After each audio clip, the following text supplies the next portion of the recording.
রাত প্রায় 1টা। আবির আর বাসার পাশের পুরনো বহুদিন ধরে খালি পড়ে আসা একটা বাড়ি। লোকজন বলে ওই বাড়িতে রাতে জানালা নিজে থেকেই খুলে যায়। এমন সময় খট একটা জানালার শব্দ কানে এলো। আবির তাকাতেই দেখল দ্বিতীয় তলার জানালাটা ধীরে ধীরে খুলছে, কিন্তু তার ভেতর একদম অন্ধকার, কেউ নেই। আবির ভাবলে হয়তো হাওয়ায় খুলেছে। ঠিক তখনই জানালার ভেতর থেকে একটা মোমবাতি হঠাৎ জ্বলে উঠল।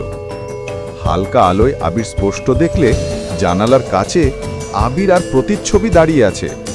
কিন্তু অদ্ভুত ব্যাপার, আবির আর শরীর, আবির আর মুখ সব ঠিক আছে, শুধু আবির আর প্রতিচ্ছবিটা হাসছে, একটা লম্বা অস্বাভাবিক বিকৃত হাসি। আবির ভয় পেয়ে পিছিয়ে আসতেই প্রতিচ্ছবিটা জানালার ফ্রেমের পাশে হাত তুলল, যেন আবিরকে ডাকছে।